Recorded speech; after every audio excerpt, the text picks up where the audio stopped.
அருட்பெருஞ்சோதி அருட்பெருஞ்சோதி தனிப்பெரும் கருணை அருட்பெருஞ்சோதி. எல்லா உயிர்களும் இன்புற்று வாழ்க, வள்ளல் மலரடி வாழ்க வாழ்க, கொல்லா விரதம் குவள எல்லாம் ஓங்குக, நல்லோர் நினைத்த நலம் பெறுக, நன்று நினைத்து எல்லோரும் வாழ்க இசைந்து. உலக மக்களே, அறிவார்ந்த அன்பர்களே, ஆண்மநேய ஒருமைப்பாடுடைய அன்பர்களே, அருட்பெருஞ்சோதி ஆண்டவருடைய திருவிளையாடலை தினமும் பார்த்து கொண்டிருக்கிறோம். அருட்பெருஞ்சோதி ஆண்டவருடைய திருவிளையாடல் நமது பிள்ளை பெருமான் அவர்கள் அருளிய திருவெட்பாவிலிருந்து 1ஆம் திருமுறையிலிருந்து 6ஆம் திருமுறை வரைக்கும் ஒவ்வொரு திருமுறையிலும் ஒவ்வொரு பதிகத்திலும் ஒவ்வொரு பாடலில் இருந்து எப்படியெல்லாம் அருளை கொடுத்து கொண்டிருக்கிறார் என்பதை பார்த்து கொண்டிருக்கிறோம்.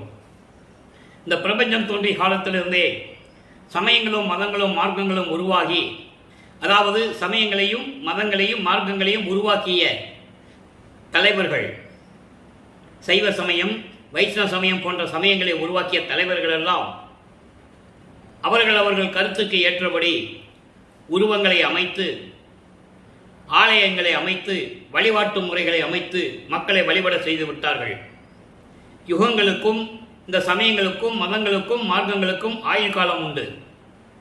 கிரேத யுகம், திரேத யுகம், துவார யுகம், கலியுகம், யுகங்களுக்கு ஆயுள் காலம் உண்டு. அது முடிந்து விட்டது. அந்த யுகங்கள் முடிந்து விட்டது. கலியுகம் முடிந்தவுடனே 1900 ஆண்டுகளில் கலியுகம் முடிந்தவுடனே ஒளியுகம் தொடங்கி இருக்கிறது. இப்போ நம்ம ஒளி யுகத்தில் இருந்துகிட்டு இருக்கோம், சுத்த சன்மார்க்க காலத்தில் இருந்துகிட்டு இருக்கோம். அதை நம்ம இப்போ அந்த விளக்கத்தை இன்னைக்கு நம்ம பார்க்க போகிறோம். அதுக்கு வழியாக அதற்கு பிறகு இந்த சமயங்களும் மார்க்கங்களும் முடிந்த பிறகு உலக மக்களுக்கென்று ஒரு மார்க்கம் தேவை. அப்போ சுத்த சன்மார்க்கம் என்ற ஒரு மார்க்கத்தை அருட்பெருஞ்சாண்டவர் நிறுவி அதை உலக மக்களிடம் ஒப்படைப்பதற்காக, உலக மக்களை எல்லாம் சுத்த சன்மார்க்கத்தில் இணைத்து அவர்களும் இன்புற்று வாழ வேண்டும் என்பதற்காக, சமரசமாக வாழ வேண்டும், உயிர் நேயத்தோடு உயிர் இறக்கத்தோடு இருக்க வேண்டும், ஜீவகாருண்ய ஒழுக்கத்தோடு மக்கள் வாழ வேண்டும் என்பதற்காக தன்னுடைய மகனை, தன் அருளால் பெற்ற செல்வ மகனை ஒரு தாயின் வழியாக இந்த பூலகிற்கு வருவிக்க செய்தார். வருவிக்க உற்ற பிறகு 1823ஆம் ஆண்டு தொடங்கிய திருவிளையாடல் 30/1/1874 இரவு 12 மணி வரையிலும் திருவிளையாடல் தொடர்கிறது.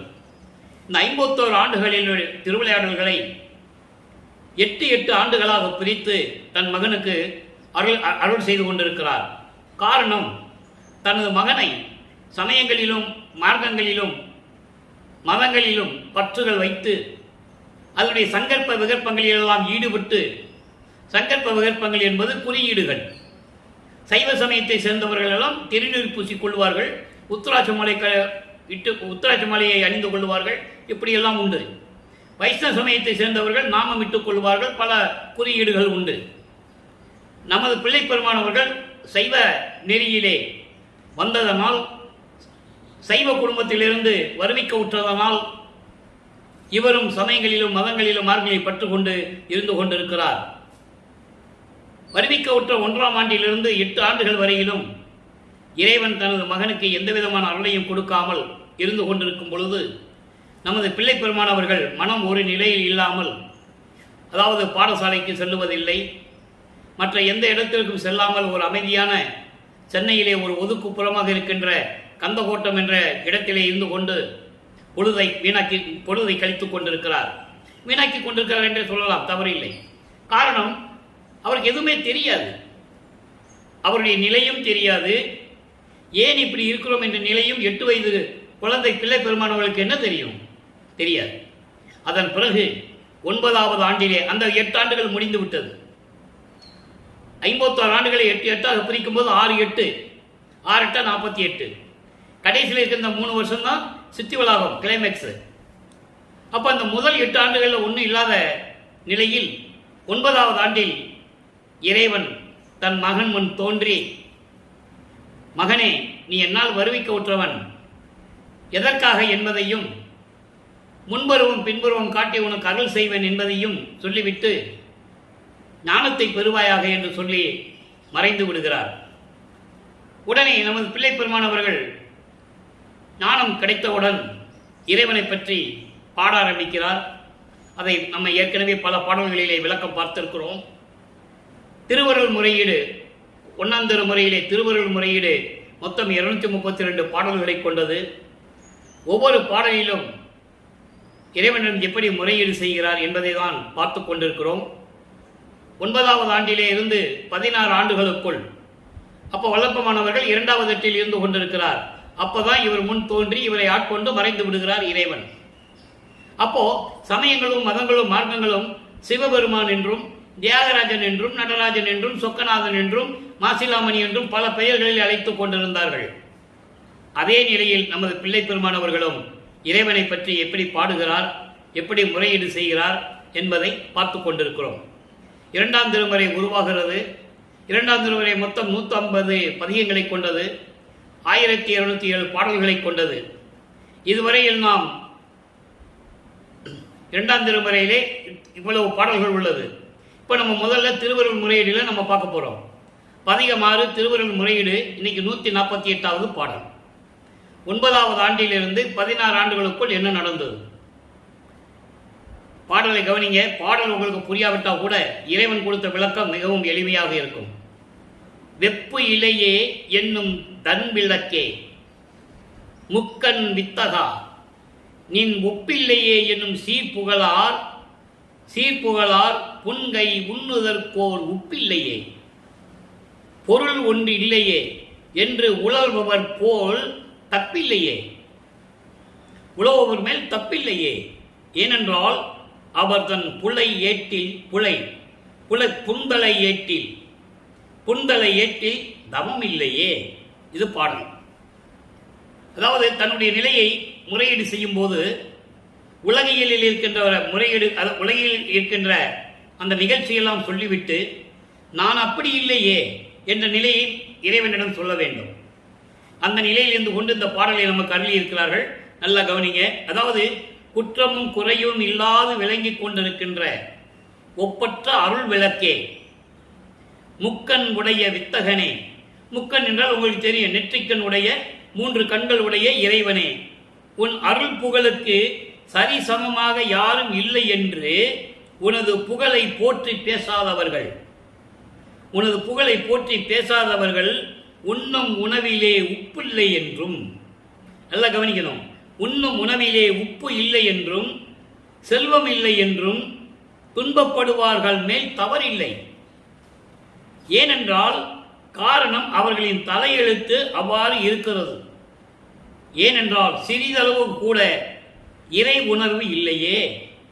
இறைவனை வணங்க வேண்டும், இறைவனிடம் முறையீடு செய்து தனக்கு இருக்க இடம், உண்ண உணவு, பொருள் இதெல்லாம் கேட்க வேண்டும் என்ற எண்ணம் அவர்களுக்கு இல்லை. காரணம் அவங்கள் தலையெழுத்து அந்த மாதிரி இருக்கிறது.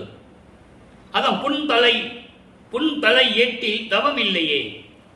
இறை உணர்வு கொஞ்சம் கூட அவர்களுக்கு இல்லை. ஆனால் நான் அப்படி இல்லை.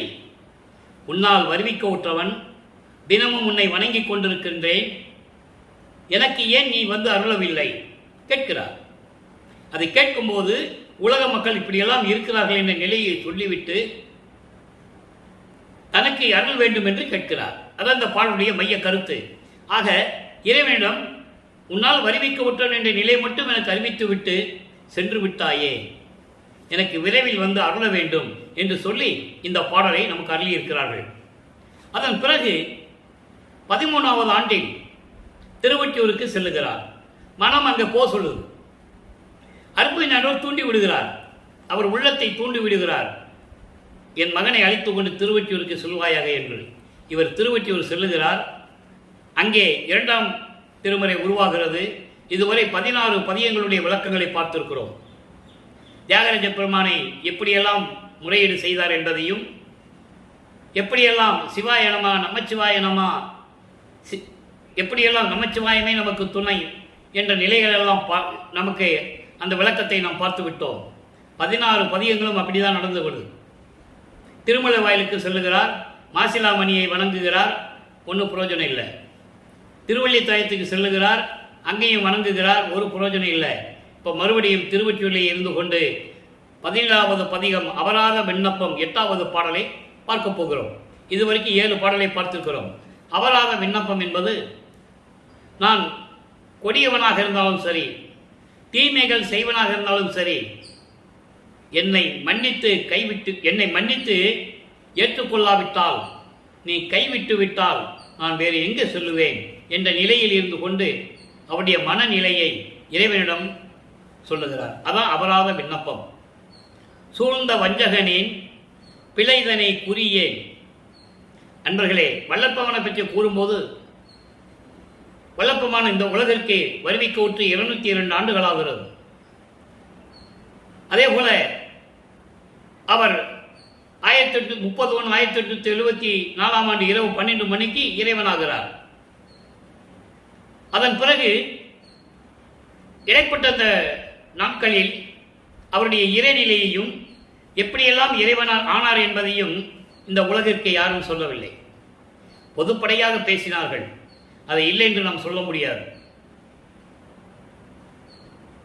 ஆக அந்த நிலையை கூற வேண்டுமானால், வல்லப்பனுடைய நிலையை உண்மையாக மக்களுக்கு தெரிவிக்க வேண்டும் என்றால் ஒவ்வொரு பாடலில் இருந்தும் ஆரம்பத்தில் இருந்தும் அந்த விளக்கத்தை சொல்ல வேண்டும்.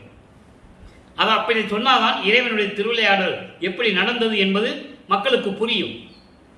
இப்ப பாருங்க, சூழ்ந்த வஞ்சகனின் பிழைதனை குறியேல் துன்ப சாகரந்தனில் அழுந்தி வீழ்ந்தனன். ஐயோ கைவிடேல் சிவனே, வேறு நான் யாது செய்வேனே. இப்போ சமயங்களும் மதங்களும் மார்க்கங்களும் சூழ்ந்த இந்த காலகட்டத்தில் அவர் சிவபெருமான், தியாகராஜ பெருமான், நடராஜன், சொக்கநாதன், மாசிலாமணி இப்படியெல்லாம் சொல்லுவார். சொல்லிதாகணும், காலத்தின் கட்டாயம். வேறு தெரியாது அவருக்கு. அப்போ சுத்த சன்மார்க்கம் தெரியாது, அருப்பஞ்சாண்டவர் யாருன்னு தெரியாது, எதுவுமே தெரியாத நிலையில் இருந்து கொண்டு தனது மகனை அங்கே இருக்க வைக்கிறார் அருப்பெருஞ்சோதி ஆண்டவர். இதை நீங்க நல்லா புரிஞ்சுக்கணும்.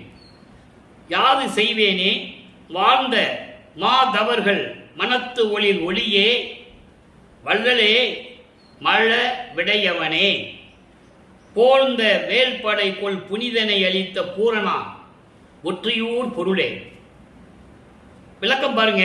அதாவது சூழ்ந்த வஞ்சகனே பிளவி தவறுகளை மனதில் வைக்க வேண்டாம். அதாவது வஞ்சக மனம் கொண்ட என்னை தன்னை தாழ்த்திக் கொள்ளுகிறார் இறைவனிடம். வஞ்சக மனம் கொண்ட என்னை நான் எவ்வளவோ பிழைகள் செய்திருந்தாலும் கூட மனதில் வைத்துக் கொள்ள வேண்டாம். பிழைதனை குறியே மனதிலை வைத்துக் கொள்ள வேண்டாம். துன்பக் கடலில் மூழ்கி, துன்ப சாகரம் என்று சொல்லுகிறார். சாகரம் என்பது கடல். துன்பக் கடலிலே மூழ்கி வீழ்ந்தனன். துன்பக் கடலில் மூழ்கி வீழ்ந்தனன். ஐயோ கைவிடேல் சிவனே, ஐயோ சிவனே, என்னை கைவிட்டு விடாதே. நீ இப்படி கைவிட்டு விட்டால், என்னை புறந்தள்ளி விட்டால், என்னை ஒதுக்கி விட்டால் வேறு நான் யாது செய்வேனே? நான் என்ன செய்வேன்? உன்னையே நம்பிக்கொண்டிருக்கிறேன், நம்பினேன் உன்னை என்று சொல்லுவார். அந்த பாடலை நேற்று பார்த்தோம். உன்னால் வருவிக்க விட்டவன் என்று எனக்கு தெரிந்த நிலையிலும் கூட, உனது மகன் என்று தெரிந்திருந்தும் கூட நான் வெளியே சொல்ல முடியவில்லை. நீயும் வந்து எந்த விதமான அருளை கொடுக்கவில்லை. நான் என்ன செய்வேன் என்று சொல்லி இறைவனிடம் முறையீடு செய்கிறார்.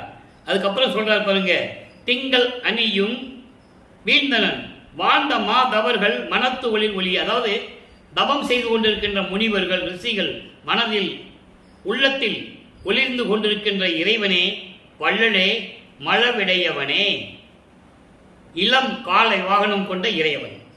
இளம் காலை வாகனம் கொண்ட இறைவன் போழ்ந்த வேல்படைக்குள் புனிதனை அளித்த பூரணா. அதாவது வேலை கையில் வைத்துக் கொண்டிருக்கின்ற முருகனை இந்த உலகிற்கு அளித்த புனிதனே, பூரணா பரிபூரணமானவனே, ஒற்றியூர் பொருளே, திருவொற்றியூர் இருக்கின்ற இறைவனே. இதுல ஒரு சூட்சமமான விளக்கம் இருக்கு. ஏன் முருகனை படைத்த இறைவன் சொன்னார்? அதுக்கு என்ன அர்த்தம்னா, என்னையும் நீ படைத்தாயே, என்னையும் படைத்தாய். ஒரு தாயின் வழியாக ஒரு தாயின் கருவறையில் 10 மாதம் இருக்க செய்து, அந்த கருவறையிலே நான் எப்படியெல்லாம் துன்பப்பட்டேன் தெரியுமா? நானும் முன்னால் படைக்கப்பட்டவன் தானே, நானும் உனது மகன் தானே, எனக்கு ஏன் இந்த நிலை என்ற நிலையை கூறுகிறார் இறைவனிடம். இதை மகாதேவ மலையிலே கூறுவார். மகாதேவ மலை 1ஆம் திருமுறை 5வது பதிகம் 87வது பாடலிலே சொல்லுவார், எம்பெருமான் நின் விளையாட்டென் சொல்வேன் கேள் நான். அதாவது ரத்தமும் சதையும் நரம்புகளும் மாமிசமும் சூழ்ந்த அந்த கருவறையிலே நான் எப்படி இருந்தேன் தெரியுமா? காமம், குரோதம், லோபம், மோகம், மதம், ஆச்சரிய, பிண்ட துரிசுகளும் ஐம்பூதங்களும் எப்படியெல்லாம் என்னை துன்புறுத்தின. நீ என்னை காப்பாற்றினாய், அது வேறு விஷயம். அதையும் சொல்லுவாரு.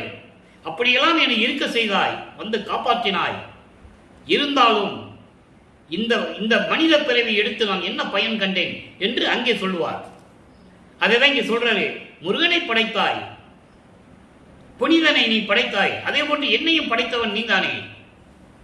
நீயே என் தந்தை அருளுடையாய், என்னை நேர்ந்து பெற்ற தாயை என்று ஒரு பாடலினை கூறுவார். விரைவில் வந்து எனக்கு அருள வேண்டும் திருவெற்றியுள் இருக்கின்ற இறைவனை என்று கூறுகிறார். இந்த நிலைகள் நடக்கும்போது வல்லபெருமான் அவர்கள் 2வது எட்டில் இருந்து கொண்டிருக்கிறார். அதாவது 16 ஆண்டுகளுக்குள் இந்த நிலை தொடர்ந்து கொண்டிருக்கிறது. 17வது ஆண்டு தொடக்கம் 24 ஆண்டுகளுக்குள், அந்த 8 ஆண்டுகளுக்குள் என்ன நடந்தது? 3ஆம் திருமுறை உருவாகிறது. 16 ஆண்டுகள் வரைக்கும் இறைவனிடமிருந்து எந்த அருளையும் பெற முடியவில்லை. இறைவன் வந்து காட்சி கொடுக்கவில்லை. அந்த நிலையில் நமது பிள்ளை பெருமானவர் அவர்கள் இருந்து கொண்டிருக்கிறார்கள். இப்போ 3ஆம் திருமுறை இதுவரை மொத்தம் 3ஆம் திருமுறை 19 பதியங்களை கொண்டது. இதுவரை 12 பதியங்களை பார்த்து விட்டோம். 235 பாடல்கள். இந்த 12 பார்த்த நாம் ஏற்கனவே விளக்கம் கொடுத்த 12 பதியங்களிலும் ஒவ்வொரு பதியத்திலும் இறைவனிடம் எப்படியெல்லாம் முறையீடு செய்கிறார் என்பதையும், இறைவனை பார்க்க முடியவில்லை என்பதையும், இறைவன் காட்சி கொடுத்து மறைவதையும், நாரையையும் கிளிகளையும் தூது அனுப்பியும் எந்த பிரயோஜனம் இல்லை, ஒரு குறத்தி பெண்ணிடம் போய் குறி கட்டும் பிரயோஜனம் இல்லை. அதன் பிறகு திருவொற்றியூரிலே இறைவன் காட்சி கொடுக்கிறார், மறைந்து விடுகிறார். இந்த நிலையெல்லாம் கடந்த பிறகு பதிகம் 13 உருவாகிறது. ஆற்றா காதலின் இரங்கல் என்ற பதிகம் 6வது பாடல். இதுவரை 5 பாடல்களுடைய விளக்கங்களை பார்த்திருக்கிறோம். ஆற்றா காதலின் இரங்கல் என்பது இறைவன் காட்சி கொடுத்தும் என்னை வந்து ஆட்கொள்ளவில்லையே என்ற ஒரு ஆதங்கத்தில், மன வருத்தத்தில் ஒரு தோழியிடம், சகியிடம், தோழியிடம் சொல்லுவது போல இந்த பதியத்திலே பாடல்களை நமக்கு அருளியிருக்கிறார்கள். அதை பார்த்து கொண்டிருக்கிறோம். இந்த பதியத்திலே தன்னை மனைவியாகவும், இறைவனை கணவனாகவும், தன்னை தலைவியாகவும், இறைவனை தலைவனாகவும் வர்ணனை செய்து தோழியிடம் கூறுவது போல உலக மக்களுக்கு அவருடைய நிலையை தெரிவித்துக் கொண்டிருக்கிறார் நமது பிள்ளை பெருமான் அவர்கள். இந்த பாடலுடைய விளக்கம் இங்க என்ன சொல்றாரு நல்லா இன்னைக்கு நீங்க கவனிக்கணும். அதை 6ஆம் திருமுறை நற்றாய் கூறல் என்ற பதியத்திலே விளக்கங்களிலே பதில் கிடைக்கும். ஒவ்வொரு பாடலுக்கும் ஒவ்வொரு பதியத்திற்கும் தொடர்புண்டு. நான் ஏற்கனவே சொல்லுவது போல கனெக்டிவிட்டி உண்டு. இப்ப பாருங்க, இந்த பாடல் என்ன சொல்றாருன்னு. இறைவனுடைய திருவிளையாடலையும் சொல்லுவார், அதே நேரத்தில் இறைவன் என்னை வந்து ஆட்கொள்ளவில்லை என்றும் சொல்லுவார். நல்லா கவனிங்க. எங்கள் காளி கவுனியரை, எங்கள் காளி கவுனியரை. காளி என்பது சீர்காழி, இங்கே கவுனியர் என்பது ஞானசம்பந்தர், திருஞான சம்பந்தர். எங்கள் காளி கவுனியரை எளிதார் சிவிகை ஏற்றி வைத்து, சீர்காழியிலே பிறந்த எங்கள் திருஞான சம்பந்தருக்கு முத்து பல்லக்கையை கொடுத்து அதில் ஏற்றி வைத்து அழகு பார்த்தீர்களே, அருள் செய்தீர்கள். இதெல்லாம் ஏன் சொல்றாரு? எனக்கு ஏன் செய்யலன்னு கேட்கிற. அவர்களெல்லாம் அடியார்கள், அருளாளர்கள். நான் உனது மகன் அல்லவா? விளக்கம் இருக்கிறது. திருஞான சம்பந்தரே, எங்கள் சீர்காழியிலே பிறந்த திருஞான சம்பந்தருக்கு முத்து பல்லக்கை அருளி அதில் ஏற்றி வைத்து அழகு பார்த்து அருளினீர்கள். ஓர் திங்கள் அணியும் செஞ்சையார் தியாக திருவால் ஒற்றியினார்.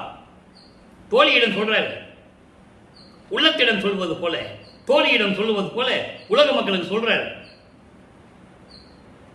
தோழியே, எங்கள் சீர்காழியிலே பிறந்த திருஞான சம்பந்தருக்கு முத்து பல்லக்கு கொடுத்து அழகு பார்த்த இறைவன், சடமுடியிலே பிறைசந்திரனையும் கங்கையும் சுமந்து கொண்டிருக்கின்ற இறைவன், திருவொற்றியூரிலே இருக்கின்ற இறைவன், அப்படிப்பட்ட இறைவன் அங்கள் அணி பூந்தார் உயத்தில் அணைத்தார் அல்லர். என்னை வந்து அணைத்துக் கொள்ளவில்லை என்று சொல்லுகிறார். எப்படி? கொன்றை மலர்கள் சூடிய மாலையை தோளிலே சுமந்து கொண்டிருக்கின்ற, அணிந்து கொண்டிருக்கின்ற இறைவன் என்னை வந்து அணைத்துக் கொள்ளவில்லையே. இப்படியெல்லாம் மற்றவர்களுக்கெல்லாம் அருள் கொடுத்த இறைவன் அதை ஏற்கனவே ஒரு பாடலில் நம்ம பார்த்துருக்கோம். திருநாவுக்கரசருக்கு எப்படி நடந்தது, மாணிக்கவாசருக்கு எப்படி நடந்தது, சுந்தரனுக்கு எப்படி நடந்தது, திருஞான சம்பந்தருக்கு எப்படி நடந்தது என்று சொல்லிக் கொண்டிருக்கிறார். காரணம், அவர்களுக்கெல்லாம் அருள் கொடுத்த நீ என்னை ஏன் ஒரு உலகியலிலே ஒரு தாயின் வழியாக வருவிக்க செய்து இவ்வளவு துன்பங்களை அனுபவிக்க வைக்கிறாய் என்று கூறுகிறார். நல்லா புரிஞ்சுக்கணும் நீங்க. அப்போ இப்படியெல்லாம் இருக்கின்ற இறைவன் என்னை வந்து இன்னும் அணைத்துக் கொள்ளவில்லை, என் காமத்தை தீர்க்கவில்லை, என்னை மகிழ்விக்கவில்லை. என்னை மடவார் தங்கள் அல்லரோ தாளாது என் சகியே இனி நான் சகியேனே. அதாவது இதை பார்த்து கொண்டிருந்த அங்கு கூடியிருந்த பெண்கள் எல்லாம் தன்னை ஒரு பெண்ணாக உருவகப்படுத்தியதனால், தோழியிடம் கூறுவதனால் அங்கு கூடியிருந்த பெண்கள் எல்லாம் என்னை ஏளனமாக பேசுகிறார்கள், கேலி கிண்டல் செய்கிறார்கள், என்னால் தாங்கிக் கொள்ள முடியவில்லை என்று சொல்லுகிறார். அங்கே பெண்கள் என்பது அங்கு கூடியிருந்த மக்கள் எல்லாம் என்னை ஏளனமாக பேசுகிறார்கள் என்பது பொருள். இது நல்லா நீங்க புரிஞ்சுக்கணும். தன்னை பெண்ணாக உருவப்படுத்தி இந்த பாடலை சொன்னதால் அந்த மாதிரி சொல்றாரு. அப்போ என்னால் சகித்துக் கொள்ள முடியவில்லை, என்னால் பொறுத்து கொள்ள முடியவில்லை, நான் என்ன செய்வேனே என்று சொல்லுகிறார். இதன் மூலம் உலக மக்களுக்கு தெரிவிக்க வேண்டிய மைய கருத்து, உலக மக்களே, நான் இறைவனால் வருவிக்க உற்று 24 ஆண்டுகள் வரையிலும் இறைவனிடம் எந்த அருளையும் பெற முடியவில்லை. அந்த சூழ்நிலையில் இருக்கும்போது திருவொற்றியூரிலே இருக்கின்ற இறைவன் எப்படி திருஞான சம்பந்தருக்கு முத்துப்பல்லக்கு கொடுத்து அருளிய இறைவன், பிறைசந்திரனையும் கங்கையும் சூடிய இறைவன், திருவொற்றியூரில் இருக்கின்ற இறைவன் கொன்றை மலர்களை சூடி கொன்றை மலர்களை மாலையாக தோளிலே சுமந்து கொண்டிருக்கின்ற இறைவன் என்னை வந்து இன்னும் அணைத்துக் கொள்ளவில்லை, அருளை கொடுக்கவில்லை, என்னிடம் பேசவில்லை. உலக மக்களே, இந்த நிலையில் நான் இருந்து கொண்டிருக்கிறேன் என்ற நிலையை, அவருடைய நிலையை உலக மக்களுக்கு தெரிவிக்கிறார். என்னால் பொறுத்து கொள்ள முடியவில்லை, மக்கள் எல்லாம் என்னை கிண்டலாக பேசுகிறார்கள், ஏளனம் பேசுகிறார்கள். நல்லா புரிஞ்சுக்கணும் நீங்க. 24 ஆண்டுகள் வரைக்கும் இந்த நிலையில் இருக்கும்போது அவர் என்ன சொல்றாரு? எல்லாரும் என்னை கிண்டல் பண்றார்கள், கேலி செய்கிறார்கள், அவமானமாக இருக்கிறது என்று சொல்லுகிறார். கூட சுற்றி இருந்தவர்கள், வருவிக்க விட்டதனால் ஏற்பட்ட சொந்தங்கள், தெரிந்தவர்கள், நண்பர்கள் எல்லாம் ஏளனம் பேசுவாங்கல்ல. என்ன சாமியார் மாதிரி சுத்திட்டு இருக்கிற ஒரு புரோஜனம் இல்லை, இந்த மாதிரிலாம் பேசிக் கொண்டிருக்கிறார்கள் என்ற நிலையை உலக மக்களுக்கு தெரிவிக்கிறார். ஆண்டுகள் உருண்டோடுகிறது. இப்ப 24 ஆண்டுகள் வரைக்கும் ஒன்றும் இல்லை. இப்ப 25வது ஆண்டிலிருந்து அடுத்த 8 ஆண்டுகள் 32 ஆண்டுகளுக்குள் என்ன நடந்தது? இதுதான் முக்கியமான ஒரு பகுதி. அருட்பெருஞ்சாண்டியுடைய திருவிளையாடல் இங்கிருந்து தான் தொடங்குகிறது. இதுவரைக்கும் தன் மகனை வருத்தப்பட வைத்து, சோகமடை வைத்து, பாவம் தனது மகன் இப்படி இருக்கிறான் என்று சொல்லி இறைவன் இந்த நிலையில் இருக்கும்போது இந்த திருவிளையாடல் நடக்கிறது. பிள்ளைப்பெருமானவர்கள் 27வது ஆண்டில் தனக்கோடி அம்மையாருக்கு திருமாங்கல்யம் பூட்டி அந்த உலகியல் வாழ்க்கையினுடைய பற்றுகளை எல்லாம் நீக்க வேண்டும். தாலி மட்டும்தான் கட்டணும். உலகியல் வாழ்க்கை, இல்லற வாழ்க்கை அவருக்கு அவசியம் இல்லை. காரணம், அந்த அம்மாவனுடைய தரத்தை உயர்த்த வேண்டும், அந்த அம்மாவுக்கை மேல்நிலைக்கு கொண்டு செல்ல வேண்டும் என்ற ஒரு காரணத்திற்காக தாலி கட்டிதான் ஆக வேண்டும். இது ஏற்கனவே இவரும் இறைவனெல்லாம் சேர்ந்து அங்கே விண்ணுலகத்திலே ஏற்பட்ட ஒப்பந்தம். அந்த பாடலையெல்லாம் நம்ம பார்த்து விட்டோம். ஒரு மாது பெற்று மகன் பொருட்டாக உவந்து முன்னம் ஒரு மாமனாகி வழக்கு உரைத்தால், என் வழக்கு உரைத்ததற்கு 2 நிலத்து போல் வேடங்கட்டி இருத்திகளோ, திருமால் வணங்கும் பதத்துவா யான் உன் சிறுவன் என்றே அந்த பாடலிலே கூறுவார். நீ என்னை வேஷம் மட்டும் தானே போட சொன்ன, இன்னும் வேஷம் தான் போட்டுக்கிட்டு இருக்கேன், இன்னும் நீ எனக்கு வந்து அருளலை. பூலோகத்தில் போய் நீ வேஷம் மட்டும் தான் போடணும்னு சொன்னேன், என்னுடைய இதில் நான் கரெக்டாக செஞ்சுக்கிட்டு இருக்கேன். நீ என்ன சொன்ன? முன்பருவம் பின்பருவம் காட்டி வந்து அருள்வேன்னு சொன்ன இல்லை, இது வரைக்கும் அருளும் இல்லையே, அருளை கொடுக்கவில்லையே, என்னை ஆட்கொள்ளவில்லையே. தெளிவாக சொல்றார் அந்த பாட்டில். அப்ப அந்த நிலையில் இருக்கும்போது இவர் மனம் வெறுத்து மன உறுதியுடன் இனிமேல் திருவொற்றியூருக்கு போகக்கூடாது, அங்கே திருமல வயலுக்கும் போகக்கூடாது, திருவள்ளித்தைக்கும் போகக்கூடாது, இறைவனை பார்க்க எங்கேயுமே போகக்கூடாது. வீட்டுக்குள்ள போனாரு, கதவை பூட்டினாரு, தாழ்பா போட்டார். இறைவன் வந்து திறந்து வரட்டும்னு சொல்லி போட்டார். இது அருட்பெருஞ்சோதி ஆண்டவருக்கு தெரிஞ்சு விட்டது. நல்லா இந்த மனசில் வச்சுக்கோங்க. இதுவரைக்கும் எல்லாமே சமயங்களும் மதங்களும் மார்க்கங்களும் சூழ்ந்து இந்த காலகட்டங்களில் இருந்து கொண்டிருக்கிறார்.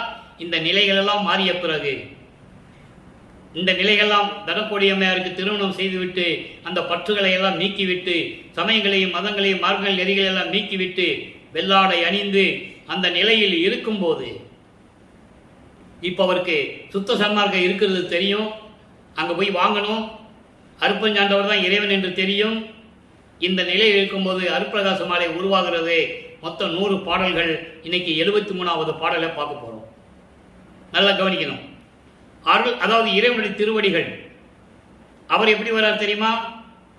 மகன்கிட்ட போய் நேராக நின்னோம்னா அவன் கோபம் அடங்காது, கோபம் தனியாது, மனம் சாந்தமடையாது.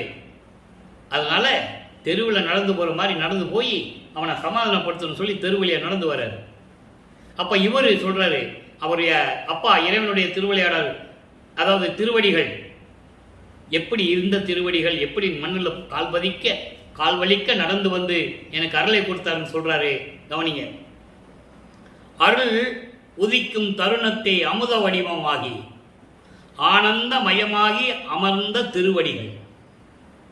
மொத்தம் 8 வரிகள், 2 வரியா பார்ப்போம். அருள் உதிக்கும் தருணத்தை அமுத வடிவமாகி ஆனந்த மயமாகி அமர்ந்த திருவடிகள். அருள் சூழ்ந்த நேரத்தில் அமுத வடிவமாகி ஆனந்த மயமாகி இருக்கின்ற திருவடிகள் இருள் உதிக்கும் இரவினிடை வருந்த நடந்த அருளி யான் இருக்கும் மனக்கதவம் திறப்பித்து அன்றலை. எனக்கு பூட்டிட்டாங்கல்ல, அவர் தான் வந்து திறக்கணும். அதான் திறப்பித்துன்னு அந்த வாக்கியம் போடுறாரு. எவ்வளவு சூட்சமமான விளக்கங்கள் இருக்கிறது நீங்க புரிஞ்சுக்கணும். திறப்பித்து அங்கு அடைந்து, அதாவது இருள் உதிக்கும் இரவினிடை. இருளே ஒரு இருட்டு தான். அப்புறம் இரவினிடை, அதாவது நள்ளிரவில் யாரும் அறிய முடியாத அந்த நள்ளிரவு. எதுக்கு ஆளு வந்தோட தெரியாது. உலகியல் சொல்லுவாங்க, பழக்கத்தில் சொல்லுவாங்க, கும்பு இருட்டு கும்புன்னு இருக்குப்பா, எதிர் இருக்கிற ஆள் கூட தெரியலன்னு சொல்லுவாங்கல்ல. அந்த மாதிரி இருட்டில் கால்வலிக்க வருந்தி நடந்து அருளி நான் இருக்கும் இடத்தை அடைந்து தெருக்கதவை திறக்க செய்து அங்கே இருந்து கொண்டு மருள் உதிக்கும் மனத்தேனை வரவழைத்து, அங்கே இருந்துட்டு கதவை திறந்து ஒரு கால் உள்ள இருக்கும், ஒரு கால் வெளியே இருக்கும். உள்ள வர மாட்டாரு. அது விளக்க நான் ஏற்கனவே சொல்லிக்கிட்டே இருக்கிறேன். உள்ள வந்துட்டா கதவை பூட்டிடுவாரு, இவர் வெளியே போக முடியாது. அன்பில் கட்டுப்பட்டு பிறகு வெளியே போக முடியாது. உலகம் இயங்காது. இவருக்கும் நீ ஆண்டுகள் இருக்கு, நீ 19 ஆண்டுகள் இருக்கு. இப்போ 32வது ஆண்டிலிருந்து நம்ம பேசிக்கிட்டு இருக்கோம். வருவிக்கப்பட்டு 32 ஆண்டுகளுக்குள் என்ன நடந்ததுன்னு தான் பேசிட்டு இருக்கோம். இன்னும் 51 ஆண்டுகள் இருக்கும்போது 19 ஆண்டு பாக்கி இருக்குல்ல. அப்போ இவங்க உள்ள போனா மறுபடியும் நம்மளை உள்ள வச்சு பூட்டிடுவான்னு சொல்லி ஒரு காலம் வெளியே இருக்கும், ஒரு காலம் உள்ள இருக்கும். அங்க இருந்துட்டு கூப்பிடுறாரு. எப்படி? மருள் உதிக்கும் மனத்தேனை, மாயைகளும் மயக்கங்களும் சூழ்ந்த அந்த சமயங்களிலும் மதங்களிலும் மார்க்கங்களில் இருக்கும்போது இந்த நிலைகள் எல்லாம் என் மனதில் உரித்து கொண்டிருக்கிறது. துன்புறுத்திக் கொண்டிருந்த அந்த என்னை வரவழைத்து இங்க வா கூப்பிடுறாரு. என்னை நோக்கி, மகனே இங்க வா என்று என்னை நோக்கி அழைத்து மகிழ்ந்து எனது கரத்து ஒன்று வழங்கிய சத்குருவே, எனது கரத்து எனது கையிலே ஒரு அருள்கொடையை கொடுத்தாய். தெருள் உதிக்கும் மணிமன்றில் திருநடம் செய்யும் அரசே, நின் கருணை திறத்தை வியக்கேனே. அதாவது திருச்சிற்றம்பலத்திலே திருவிளையாடல் செய்து கொண்டிருக்கின்ற இறைவனே, அரசனே, நின் கருணை திறத்தை வியக்குவேனே. நான் எப்படி வியந்து கொண்டிருக்கிறேன் தெரியுமா என்று சொல்லி இந்த பாடலை நமக்கு அருளி இருக்கிறார்கள். ஆக இறைவன் வருகிறார், மகனை சாந்தப்படுத்துகிறார், அருளை கொடுக்கிறார். இறைவனுடைய திருவிளையாடல் தொடங்குகிறது. 33வது ஆண்டிலிருந்தே இப்போ வளர்ப்பமானவர்கள் 40 ஆண்டுகளுக்குள் என்ன நடந்தது? இப்போ 32 ஆண்டுகள் முடிஞ்ச உடனே சமயங்கள் மதங்கள் மார்க்கங்கள் ஏற்பட்ட பற்றுகளை நீக்குகிறார். திருநீர் பூசுவதில்லை, உத்ராட்ச மாலை அணிந்து கொள்வதில்லை, எல்லா பற்றுகளையும் நீக்கிக் கொண்டு வெள்ளாடை அணிந்து கொண்டு சுத்த சன்மார்க்கத்தை வாங்குவதற்காக அங்கே சிவஞான விலைக்கு, சுத்த சிவஞான விலைக்கு சென்று கொண்டிருக்கிறார். அதனுடைய விளக்கத்தை பாடல்களின் மூலமாக ஏற்கனவே நாம் பார்த்துவிட்டோம். ஆரம்ப கட்டத்திலே பார்த்துவிட்டோம். தத்துவங்களை கடந்து, அந்தங்களை கடந்து, பரவெளி பரம்பரவெளி, பராபரவெளி, பெருவெளி, பெருசுகவெளிகளை எல்லாம் கடந்து அங்கே சுத்த சமஞான வெளிக்கு போய் கொண்டிருக்கிறார். அங்கே தந்தை மகனை வரவேற்று சத்தியஞான சபை, அந்த சத்தியஞான சபையிலே அமைந்திருக்கின்ற பொற்சபை சிற்சபை அமைந்திருக்கின்ற சபையிலே எல்லாரும் பார்க்கும்படி தனது மகனை சிங்காசனத்தில் அமர்த்தி மணிமுடி சூட்டி, என் மகன் இவன் பிரபஞ்சத்தை இயக்கப் போகின்றவன் என்று சொல்லி சுத்த சன்மார்க்கத்தை கொடுத்து மகனை பூலோகத்திற்கு சென்று வா என்று அனுப்புகிறார். நேராக அங்கே கருங்குழிக்கு வருகிறார். அங்கே தங்கி கொண்டிருக்கிறார். அங்கேதான் 9 ஆண்டுகள் இருந்து கொண்டிருந்தார். நல்லா புரிஞ்சுக்கணும் நீங்க. அங்கே தண்ணீரால் விளக்கரித்த இடம் என்ற ஒரு பேரை அந்த இடத்துக்கு ஏற்படுத்தினார். அவருக்கு தெரியும், அந்த அம்மா செம்பு வைக்கும்போதே தெரியும் அதில் தண்ணி தான் இருக்குன்னு தெரியும் அவருக்கு. ஆனால் வெளியே சொல்ல முடியாது. அந்த அம்மாட்ட போய் என்னம்மா தண்ணி வச்சுட்டு போறேன்னு சொல்ல முடியாது. காரணம் அவங்க சந்தேகப்படுவாங்க. இவருக்கு எப்படி தெரிஞ்சது? நல்லா புரிஞ்சுக்கணும் நீங்க. இவர் இறைவன் மகன்னு இறைவன் சொல்ற வரைக்கும் யாருக்கும் சொல்லக்கூடாது. அந்த கண்டிஷனில் தான் வந்தது எங்க விண்ணுலகத்திலிருந்து. அதனால அவருக்கு தெரியும், அந்த அம்மா ரெட்டியார் அம்மா அவருடைய மனைவி அந்த செம்பு வைக்கும்போதே தெரியும் அதில் எண்ணெய் இல்லை தண்ணி தான் இருக்குன்னு அவருக்கு தெரியும். வெளியே சொல்ல முடியாது. அவருக்கு எதுக்கு? புரிஞ்சுக்கணும் நீங்க. அவரே ஒரு இறைவன், ஒளி இறைவன். அப்போ அந்த இடத்துக்கு ஒரு பெயர் வர வேண்டும். மறுநாள் அந்த அம்மா வந்து கேட்குறாங்க, அப்படி அம்மா நான் என்ன நினைச்சு தான் ஊத்துனேன், விளக்கு எரிஞ்சிட்டு இருந்தது, அதனால் தண்ணீரால் விளக்கரித்த இடம் என்ற ஒரு பேர் அங்கே நிலை பெற்றது. ஆனால் 9 ஆண்டுகள் அங்கே தந்தையும் மகனும் உரையாடிய இடம். அருப்பஞ்சாண்டவர் மகனும் அங்கே உரையாடி என்னென்ன செய்ய வேண்டும், எப்படியெல்லாம் செய்ய வேண்டும் என்ற விளக்கங்களை எல்லாம் பெற்ற இடம் கருங்குழி, நற்கருங்குழி என்ற கிராமத்தில். அந்த கிராமத்தில் தான் எல்லாமே நடந்தது அந்த வீட்டில். இது பல விளக்கங்கள் இருக்கிறது. சில பேர் ஏற்றுக்கொள்வார்கள், சில பேருக்கு ஏற்றுக்கொள்ள மனம் இருக்காது. நான் சொல்றது உங்களுக்கு புரிஞ்சிருக்குன்னு நினைக்கிறேன். பல விளக்கங்கள் கூறியிருக்கிறார்கள் இதற்கு முன்னால். ஆனால் நமக்கு இறைவன் கொடுத்த விளக்கங்கள்லாம் உண்டு இல்லையா? இது எல்லாம், இந்த விளக்கங்கள்லாம் இங்கே தான் இருந்தார், 9 வருடம் இருந்தார், அப்பனும் மகனும் பேசினாங்கன்ற விளக்கம் எங்கேயும் இருக்காது. யாரும் புக்கில் எழுதியிருக்க மாட்டாங்க. அது அவங்களுக்குரிய அறிவுக்கு ஏற்றபடி, இறைவனுடைய அறிவு விளக்கத்துக்கு ஏற்றபடி நடந்தது. அதை நீங்கள் நல்லா புரிஞ்சுக்கணும். இவருக்கு மட்டும் எப்படி தெரியும்னு நீங்கள் என்ன நினைக்கக்கூடாது. சில விஷயங்கள் எல்லாம் இறைவனால் அருளப்பட்டது என்பதை இங்கே நான் குறிப்பிட கடமைப்பட்டிருக்கிறேன், வேற ஒன்றும் இல்லை. அப்போ அங்கே என்ன நடந்தது? 33வது ஆண்டுக்கு பிறகு 40 ஆண்டுகளுக்குள் அந்த 8 வருஷம் சுத்த சன்மார்க்கத்தை வாங்கி கொண்டு இங்கே இருக்கிறார். அப்போ அருள் விளக்க மாலை உருவாகிறது.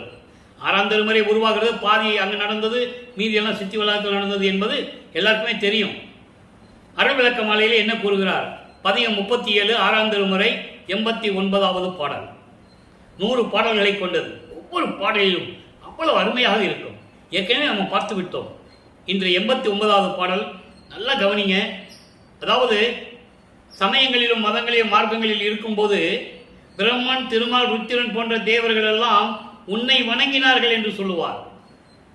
சுத்த சன்மார்க்கத்தை பெற்ற பிறகு எல்லாரும் என்னை வணங்குகிறார்கள் என்று சொல்லுவார். வாலி என்று என்னை மால் அயன் ஆதியோர் வந்து அருட்பேர் ஆளி என துதித்து ஏத்த புரிந்தாய். அற்புதம். நெடூழி வாழி அன்றே எனக்கு சாகா வரமும் உவந்தளித்தாய். அருப்பெருஞ்சோதி மன்றோங்கும் மன்னருளே என்று சொல்லுவார். அருமையா இருக்கும் அந்த பாடல். ஆனால் யாரும் ஏற்றுக்கொள்ள முடியாத நிலையில் தவித்துக் கொண்டிருக்கிறார்கள். வள்ளலாரை ஒரு துறவி என்றே விமர்சித்தார்கள். துறவி பாடல் நான் தினமும் இதை சொல்லுவதான். ஏனால் மனம் ஆதங்கம். உண்மையை மறைத்து விட்டார்களே. பிரம்மனும் திருமாலும் போன்றவர்களும் லட்சுமி சரசியம் போன்ற தேவதைகளும் எல்லாருமே அவரை வணங்குகிறார்கள். பாடல சொல்றாங்க. அந்த பாடலுடைய விளக்கத்தில் நம்ம பார்த்து விட்டோம். பிச்சன் கவரி நிலக்கி அசைத்திட மால் யானை பிடரின் மேல் நித்தம் பவனி வருகின்ற நிபுணரெல்லாம் பொழுது ஏத்த எச்சம் புரிவோர் போற்ற என்னை ஏறா நிலைகளை ஏற்றி வைத்து என் அச்சமெல்லாம் நீக்கி அச்சம் தீர்த்து என்னை ஆண்டு கொண்டாய். நான் உன் அடைக்கலமே. அடைக்கலம் புகுதல நம்ம அதை பார்த்தோம். அந்த நிலையிலிருந்து கொண்டு இந்த பாடல் எப்படி சொல்றான்னு பாருங்க. நான்முகர், நல் உரித்திரர்கள், நாரணர், இந்திரர்கள், நவில் அருகர், புத்தர். புத்தரை பேரிட்டு அழைக்கிறார். பேர் வச்சு குறிப்பிடுகிறார் தனிப்பட்ட முறையில். புத்தர் முதல் மத தலைவர்கள் எல்லாம் எப்படி சொல்றார் பாருங்க. அதாவது நான்முகர் அவன் வைஷ்ணவ சமயத்தை சேர்ந்தவன், ருத்திரன் அவன் சைவ சமயத்தை சேர்ந்தவன், இந்திரன் நாரணர் இவங்கெல்லாம் வைஷ்ணவ சமயத்தை சேர்ந்தவர்கள். நவில் அருகர் அருகர் என்று சொல்லப்படுகின்ற மகாவீர் முதல் அனைவருமே ஒட்டுமொத்தமாக சொல்றார் அருகர். அவங்க சமண மதத்தை உருவாக்கியவர்கள். அதன் பிறகு புத்த மதத்தை உருவாக்கின புத்தன். நல்லா கவனிச்சிக்கணும், இவங்கெல்லாம் மத தலைவர்கள். தெளிவா சொல்றாரு, சமய தலைவர்கள் மத தலைவர்கள் எல்லாம் வான்முகத்தில் தோன்றி அருள் ஒளி சிறிதே அடைந்து வானகத்துக்கும் வையகத்துக்கும் மனம் போனபடியே தேன் முகந்து உண்டவர் எனவே விளையாடா நின்ற சிறு பிள்ளை கூட்டம்.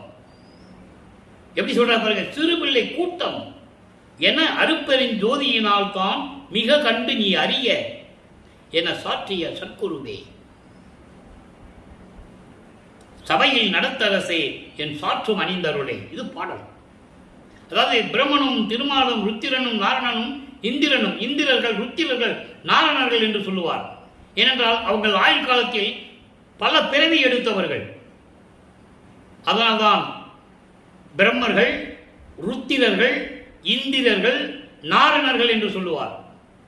ஏனென்றால் ஒவ்வொருவருக்கும் ஆயுள் காலம் உண்டு. பிரம்மனுக்கு 4,32,000 வருடத்தில் பல பிரம்மணங்களாக உருவாகி இருக்கிறான் அவன். அதே மாதிரி திருமால் 8,64,000 வருடங்கள், பல அவதாரங்கள், பல உருவங்கள். ருத்திரனும் அதே மாதிரி தான், அவனுக்கு 12,96,000 வருடங்கள். மகேஸ்வரனுக்கு அப்படிதான் 17,28,000 வருடங்கள். சதாசிவனுக்கு 43,20,000 வருடங்கள். இவர்களும் சரி. அதன் பிறகு கலியுகத்திலே அருகர்கள், அருகர்கள் என்று மகாவீர் போன்றவர்கள், புத்தன் போன்ற மத தலைவர்கள், இவர்கள் எல்லாம் இறைவனிடம் சிறிதளவு அருளை பெற்றுக்கொண்டு, அருள் ஒளியால் சிறிதளவு பெற்றுக்கொண்டு இந்த வையகத்துக்கும் வானகத்துக்கும் மனம் போனபடி தெரிந்தார்கள். எப்படி? தேன் உண்டு முகந்தவர் போல். தேனை கையில வச்சுட்டு சாப்பிடாம மோந்து பார்த்துட்டு இனிப்பா இருக்குன்னு சொன்னாங்க. சொல்ற நிலை எப்படி இருக்கும்? தேனை சாப்பிட்டாதானே இனிப்பு தெரியும். இவங்க சாப்பிடாமையே தேனை மோந்து பார்த்துக்கிட்டே இனிப்புன்னு சொன்னவங்களாம். எவ்வளவு அருமையா சொன்னான்னு பாருங்க. அதாவது ஒரு எடுத்துக்காட்டு சொல்லுகிறார், ஊமைப்படுத்துகிறார். சிறிதளவு அருளை பெற்றுக்கொண்டு அந்த மாதிரி மனம் போன போக்கிலே அவர்கள் பெற்ற அந்த சித்து விளையாட்டுகளை செய்து கொண்டு ஆணவத்தோடும் செருக்கோடும் தெரிந்து கொண்டிருந்தவர்கள் விளையாடான் என்ற சிறு பிள்ளை கூட்டம் என்று சொல்லுகிறார். அவங்களுக்கு விளையாட தெரியாம பிள்ளைகள் இருப்பாங்கல்ல, சின்ன கை குழந்தைங்க, பால் குடிக்கிற தாயிடம் பால் குடிக்கிற குழந்தைங்களுக்கு என்ன விளையாட தெரியும்? கையை காலை ஆட்டிக்கிட்டு நிற்கும், சிரிச்சுக்கிட்டு நிற்கும், கையை காலை ஆட்டிக்கிட்டு நிற்கும். அந்த மாதிரி கூட்டம்னு சொல்றாரு. இதை உலக மக்களிடம் யாரும் வெளிப்படையாக சொல்லவில்லை. அதனால் உலக மக்களுக்கு தெரியவில்லை. அதனால் வல்லற்பமானுடைய அருமை உலக மக்களுக்கு தெரியவில்லை. வல்லற்பமானுடைய அருள் நிலையும் அவருடைய இறைநிலையும் உலக மக்களுக்கு தெரியப்படுத்தவில்லை. ஒரு ஆள் கூட தெரியப்படுத்தவில்லை. 202 ஆண்டுகள் ஆகிவிட்டது. யார் சொன்னது? யாராவது சொல்லியிருந்தா சொல்லுங்க, நான் தலை வணங்குகிறேன். இந்த மாதிரி பாடலுக்கு விளக்கம் சொல்லி இப்படிப்பட்ட நிலையில் வல்லற்பமான் இருந்தார் என்று யாராவது சொல்லி இருந்தால் எனக்கு தகவல் தெரியுங்கள், நான் தலை வணங்குகிறேன். ஏன் சொல்லல? சமயங்களும் மதங்களும் மார்க்கங்களும் அங்க தடுக்குது அவங்கள. வல்லற்பமான இறைவனும் சொல்லிட்டா மொத்தம் போச்சே. நல்லா புரிஞ்சுக்கணும் நீங்க. அதனாலதான் கோர்ட்டுக்கு போனது. இன்னும் அந்த திருவிளையாடல நம்ம இன்னும் பார்க்கல. 1869ஆம் ஆண்டு மஞ்சக்குப்ப கோர்ட்ல எதுக்கு போட்டாங்க? ஆறுமுக நாவலார். அன்னைக்கு யார் போய் அவர்கிட்ட சமரசம் பேசலையே. எல்லாருமே இருந்தார்கள் வல்லற்பமானை சுத்தி. முதல் மாணாக்கர் என்று சொல்லப்பட்ட வேலாயுதம் அவர்கள், கந்தசாமி அவர்கள் எல்லாம் அவர் கூட தான் இருக்கிறாங்க.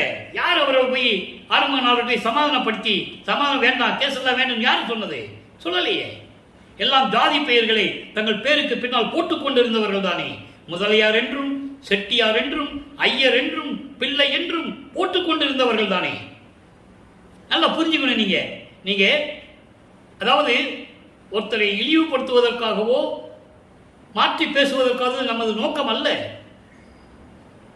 பிரச்சனை வந்துவிட்டால் திருவட்பாவிலே நிகழ்வுகளை சொல்லும்போது இந்த நிகழ்ச்சிகளும் சொல்ல வேண்டிய கடமை இருக்கிறது. அது இந்த வள்ளலார் ஊழியனுக்கு கண்டிப்பாக இருக்கிறது. நான் சொல்லிதான் ஆக வேண்டும். நான் சொல்றது உங்களுக்கு புரியும்னு நினைக்கிறேன். ஆதங்கம், மனக்குமுறல் எனக்கு உண்டு. இப்படிப்பட்ட ஒரு இறைவனை மக்களிடம் சொல்லாமல் விட்டு விட்டார்களே என்ற ஒரு ஆதங்கம் இருப்பது இயற்கை தானே. உண்மையான வள்ளலார் ஊழியனுக்கு இருப்பது இயற்கை. அதை நீங்க புரிஞ்சுக்கணும். இப்ப இந்த பாடல் என்ன சொல்றாரு? இந்த மாதிரி மனம் போன போக்குல இஷ்டத்துக்கு அவங்க அந்த சித்தியை பயன்படுத்துறது, இயற்கைக்கு புறம்பாக பயன்படுத்துவது, அத்தனை பேருமே சிறு பிள்ளை கூட்டம் என்று சொல்லுகிறார். யாரு? மகன்கிட்ட அப்பா சொல்றாரு, இதெல்லாம் நீ பார்த்துக்கோ, அருப்பெருஞ்சோதி ஒளியினால் இதை நீ பார்த்து தெரிஞ்சுக்கோ. இவங்கெல்லாம் சாதாரண ஆளுங்க, தாய்மானவர் மத மார்க்கத்தை சார்ந்தவன் என்று சொல்லுகிறார். ஆனால் சுத்த சன்மார்க்க மேடையிலே தாய்மானவரை பற்றி புகழ்ந்து பேசுவார்கள். ஆதாரங்கள் உண்டு திருவட்பாவிலே, யாரும் மறுக்க முடியாது. இப்படிப்பட்ட நிலைகள் எல்லாம் இருக்கின்றவர்கள் எல்லாம் பேசி வள்ளலாரை விட்டு விட்டார்கள். நமது பிள்ளை பெருமானுடைய பெருமையை சொல்வதற்கு விட்டு விட்டார்கள். எல்லாம் பேசுவாங்க, ஆனால் வள்ளற்பெருமானுடைய பெருமையை பேசுவதை விட்டு விட்டார்கள் என்பதுதான் உண்மை. யாரும் மறுக்க முடியாது. அந்த நிலையிலிருந்து இந்த பாடலை நமக்கு அருளியிருக்கிறார்கள். ஆக தந்தையும் பிள்ளையும் உரையாடியதை நாம் பார்த்து விட்டோம். நீ தெரிஞ்சுக்கோ மகனே, இவங்கெல்லாம் இந்த கூட்டத்தை சேர்ந்தவங்க, நீ தெரிஞ்சுக்கோ, அவங்களுக்கெல்லாம் ஒன்றும் கிடையாது. கர்ம சித்தி யோக சித்தியில் போனவங்க, ஞான சித்தியெல்லாம் அவங்க யாருக்கும் வரல, அதனால நீ தெரிஞ்சுக்கோன்னு சொல்லி மகன்கிட்ட சொல்லிட்டு உரையாடிக்கிட்டு இருக்காங்க. அடுத்த நிலைக்கு நம்ம போவோம். பிரிவு ஆற்றாமை சொல்லிட்டு அவர் போயிட்டாரு, விண்ணுலகத்துக்கு போயிட்டாரு அவங்க அப்பா. இப்ப பிரிவு ஆற்றாமை பதியத்தில் சொல்றாரு. அதாவது நீ வந்துட்டு போற, நிலையாவும் இருக்கிறது இல்லை, எனக்கு மனம் ஒரு நிலையில் இல்லை, நீ எப்பதான் வருவ என்ற நிலையில் இருந்து கொண்டு நமக்கு பாடலை அருளி இருக்கிறார்கள். பாருங்க, ஊழல் செய்யும் மதமும் சமயமும், ஊழல் செய்யும் மதமும் சமயமும் இவற்றின் உற்ற கற்பனைகளும் தவிர்ந்தேன். அதாவது கலகம் செய்யக்கூடிய, முரண்பாடுகள், பிரச்சனைகளை உருவாக்கக்கூடிய இந்த மதங்களும் சமயங்களிலும் சொல்லப்பட்ட எல்லா கற்பனைகளையும் நான் தவிர்த்து விட்டேன், நீக்கிவிட்டேன். எவ்வளவு அருமையா சொல்றாரு. மக்கள்கிட்ட ஏன் சொல்லல? நீங்க யோசித்து பார்க்கணும். நான் என்ன சொல்றேன்னா, திருவட்பாவில இருக்கிற உண்மையை மக்கள்கிட்ட சொல்லுங்க, இல்லாதவங்க சொல்ல வேண்டாம். உண்மையை யாருமே சொல்லவில்லை. அதுக்கடுத்து சொல்றாரு பாருங்க, வாடல் செய்யும் மனத்தால் கலங்கினேன் எனினும், சுத்த சன்மார்க்கத்தை பெற்ற பிறகு சமயங்களிலும் மதங்களிலும் மார்க்கங்களில் இவ்வளவு பிரச்சனைகள், கற்பனைகள், கலகம் செய்யக்கூடிய இவ்வளவு முரண்பாடுகளே இருக்கின்றது என்று நான் வருத்தப்பட்டேன், மனம் சோர்வடைந்தேன். என்றாலும் கூட இப்படி சொல்ற பாருங்க, மனம் சோர்வடைந்தேன், தெரியாமல் இருந்து விட்டோமே என்ற மனம் சோர்வடையும் போது சொல்றாரு, மன்றினை மறந்தது இங்கு உண்டோ, கலங்கினேன் எனினும் மன்றினை மறந்தது இந்த பூலோகத்தில் இருக்கும்போது நான் இப்படியெல்லாம் கஷ்டப்பட்டேங்களே, இருந்தாலும் திருச்சிற்றம்பலத்திலே இருக்கின்ற உன்னை நான் மறந்தது உண்டா? எவ்வளவு அற்புதமா சொல்றார் பாருங்க. என்னை ஏன் அதில் ஈடுபட வைத்தாய்? அதற்கப்புறம் ஏன் என்னை அங்கிருந்து கொண்டு வந்தாய்? நான் சொன்னால் உலக மக்கள் நம்பவில்லையே, நான் என்ன செய்வது என்று தந்தையிடம் கேட்கும்போது தந்தை சொல்லுகிறார், நான் பார்த்துக் கொள்ளுகிறேன் மகனே, நீ அதை பற்றி கவலைப்படாதே. எப்படி சொல்றார் பாருங்க. அப்போ மன்றினை மறந்தது இங்கு உண்டோ? அடுத்து சொல்றார் பாருங்க, ஆடல் செய்யும் பாதம் அறிய நான் அறியேன்.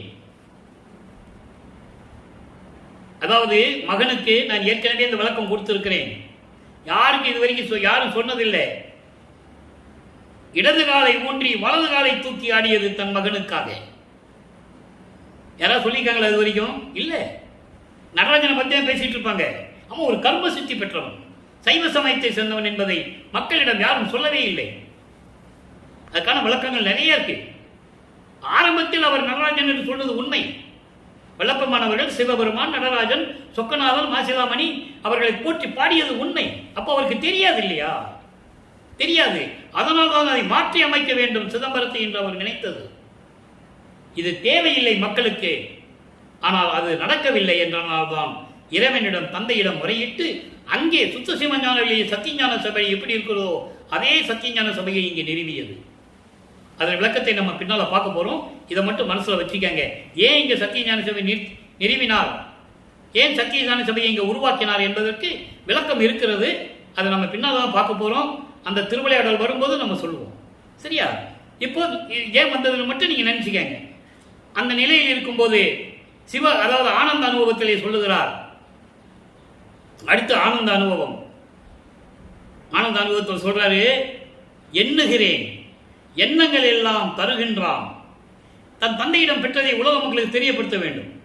32 ஆண்டுகள் வரைக்கும் இறைவனிடந்து எந்த அருளை பெற முடியாமல் எப்படி இருந்தார் என்பதை உலகுக்கு தெரிவித்தார் 4 திருமுறைகளிலும். அப்ப பெற்ற பிறகு உலக மக்களுக்கு சொல்லணும்ல, அதை சொல்றாரு. எண்ணுகின்றேன், எண்ணங்கள் எல்லாம் தருகின்றான். நான் என்னென்ன நினைக்கிறேனோ எல்லாவற்றையும் தருகின்றான் எனது தந்தை. எண்ணுகின்றேன், உண்ண உண்ண ஊட்டுகின்றான். முதல்ல எண்ணுகின்றேன் என்பது அருளை எண்ணுகின்றது.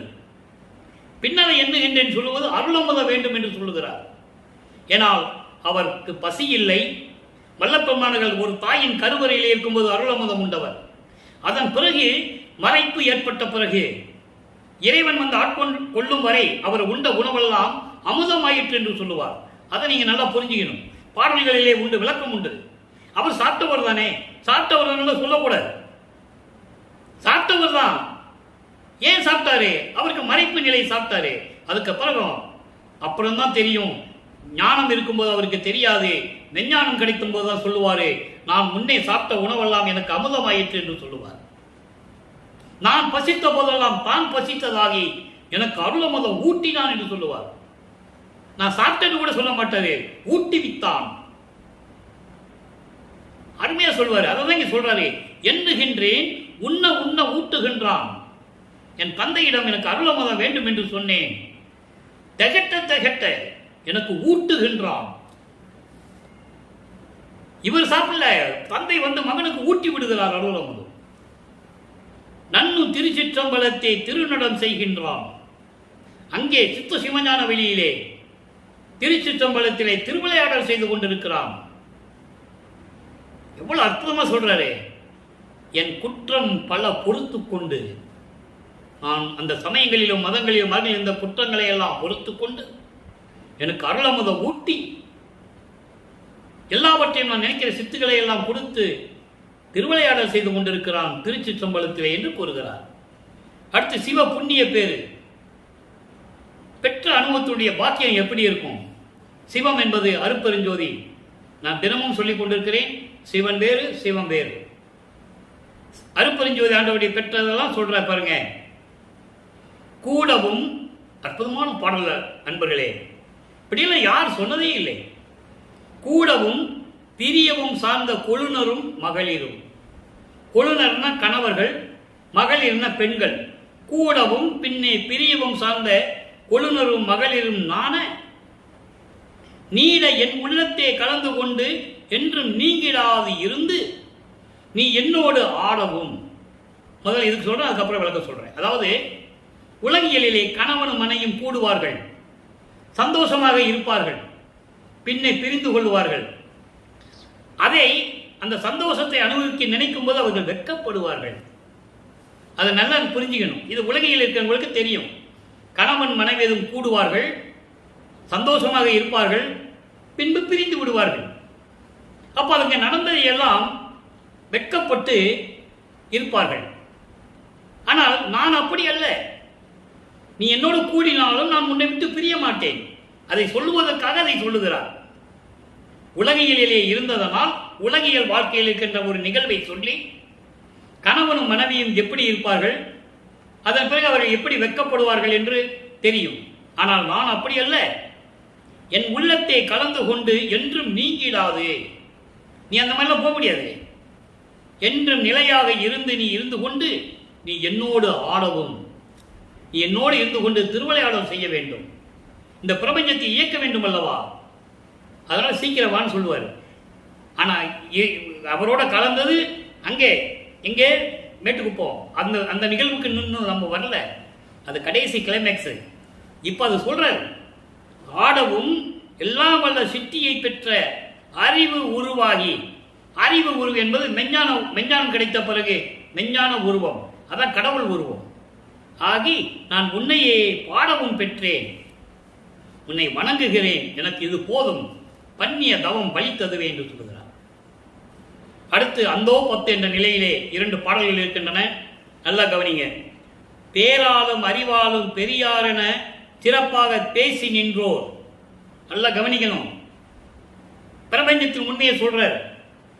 பேராலும் அறிவாலும் பெரியாரென சிறப்பாக பேசி நின்றோர், ஆறாலும் பெறலறிய தியாதனத்தை பெருவித்தான், தினைத்தனையும் அறிவறியா சிறியேன் என நினையாமல் சித்தியான அனைத்தும் என்றன் வசமாக்கி அருளமுதம் என கழித்தான். எப்படி சொல்றாரு? அதாவது விண்ணுலகத்தில் இருக்கின்ற தேவர்களும் சரி, பிரம்மன், திருமால், ருத்திரன் போன்ற தேவர்களும் சரி, மண்ணுலகத்தில் வாழ்ந்து கொண்டிருந்த முனிவர்களும் ரிஷிகளும் யாராக இருந்தாலும் சரி, இவர்கள்தான் பெரியவர்கள் என்று பேசப்பட்டார்கள். அப்படிப்பட்டவர்கள் அறிய முடியாத இறைவன் அருட்பெருஞ்சோதி யாராலும் பெறலறிய தியாதனத்தை பெருவித்தான். யாரும் பெற முடியாத நிலைகளை எல்லாம் எனக்கு என் தந்தை கொடுத்தான். கடவுள் நிலையை எனக்கு அளித்து விட்டான். தியாதன கடவுள் அலைதனையும் எனக்கு கொடுத்து விட்டான். அது மட்டுமல்ல, சிறிதளவு கூட மெஞ்ஞானம் இல்லாமல் இருந்த எனக்கு மெஞ்ஞானத்தை அளித்து என்னை ஒரு குற்றவாளி, அதாவது குற்றம் நிறைந்தவன் என்று கூட நினைக்காமல் எல்லா வல்ல சித்துகளையும் என்னிடம் கொடுத்து எனக்கு அருளமன் எனக்கு அளித்தான். யார் சொன்னது? இந்த பிரபஞ்சத்தில் ஒரு ஆள் கூட சொன்னதில்லை. எத்தனையோ ரிஷிகள், முனிவர்கள், தேவர்கள் எல்லாருமே தோன்றினார்கள். இறைவன் நேரடியாக வந்து எனக்கு அமுதம் அளித்தான், என்னை ஆட்கொண்டான், நான் இறைவனாகிவிட்டேன் என்று யாரும் சொன்னதில்லை. அருள்ஜோதி ஆனேன் என்று அரையப்பா முரசு, அருளாட்சி பெற்றேன் என்று அரையப்பா முரசு, மறுசார்பு தீர்ந்தேன் என்று அரையப்பா முரசு, மரணம் தவித்தேன் என்று அரையப்பா முரசு, வல்லற்பமனை தவிர யாரும் சொன்னதில்லை என்பதை நான் பதிவு செய்ய கடமைப்பட்டிருக்கிறேன். அடுத்து பாருங்க, சன்மார்க்க நிலை எப்படி இருக்கும் சொல்லுங்கள்ல. உலக மக்கள் எல்லாம் சன்மார்க்க நிலையில் இருந்தால் எப்படி இருப்பாங்க? செத்தவர்கள் எல்லாம் திரும்ப எழுந்து வர சித்தம் செய்து செய்கின்ற சித்தியனே, சுத்த சிவ சன்மார்க்க சங்க தலைவனே சொல்லிட்டாரா? அப்ப சுத்த சன்மார்க்கத்தை நிறுவனியாரு அருட்பெருஞ்சாண்டவர் தன் மகனை செயலாற்ற விடுகிறார். அவர் தலைவர், இவர் பொதுச் செயலாளர். நின்றிருக்கும் என் மார்க்கம் நின் மார்க்கமே. அதாவது சுத்த சன்மார்க்க நெறிகளை தெரியாமல் இறந்து போனவர்கள், செத்தவர்கள் எல்லாம் திருப்பி கொண்டு வரணும். ஆன்மாவுக்கு அறிவில்லை. அந்த ஆன்மாவை ஒரு ஜீவனாக்க வேண்டும். ஜீவனாக்க வேண்டும் என்றால் மறுபடியும் ஒரு பிறவி எடுக்க வேண்டும், ஒரு மனித உடம்பை தர வேண்டும். நல்லா புரிஞ்சுக்கணும். அதான் செத்தவர்களை எழுப்புவது, செத்த பணத்தை எழுப்புறது இல்லை. அந்த ஆன்மா அழியாது, அது இயற்கை. அந்த ஆன்மாவைக்கு ஒரு ஜீவனை புகுத்தி அதுக்கு ஒரு உடம்பு தேவை, அவன் மறுபிடிவை எடுக்க வேண்டும். சுத்த சன்மார்க்க தெரியாதவர்கள், இறந்து போனவர்களை திரும்ப கொண்டு வந்து சுத்த சன்மார்க்க நெறிகளை கொடுத்து அவர்களை இன்பமாக வாழ வைக்க வேண்டும். சுத்த சிவ சன்மார்க்க தலைவன் அவன். என் மார்க்கம்தான் அவன் மார்க்கம், அவன் மார்க்கம்தான் என் மார்க்கம் என்று சொல்லுகிறார். இதான் சுத்த சன்மார்க்கத்தின் நிலை. அடுத்து பாருங்க, சிவானந்த பற்று என்ற ஒரு பதிகம். நல்லா கவனிங்க, இது அற்புதமான ஒரு பாடல். நேரம் கடந்து கொண்டிருக்கிறது, நல்லா கவனிச்சுக்கிட்டே வாங்க. வரையற்ற சீர்பெருவாழ்வு தந்து என் மனம் மன்னி என்றும் புறையற்ற மெய்நிலை ஏற்றி மெஞ்ஞான பொதுவினிடை திரையற்ற காட்சியளித்து இன்னமுது தெளிவு அருளி நரையற்று மூப்பற்று இறப்பற்று இருக்கவும் நல்கியதே.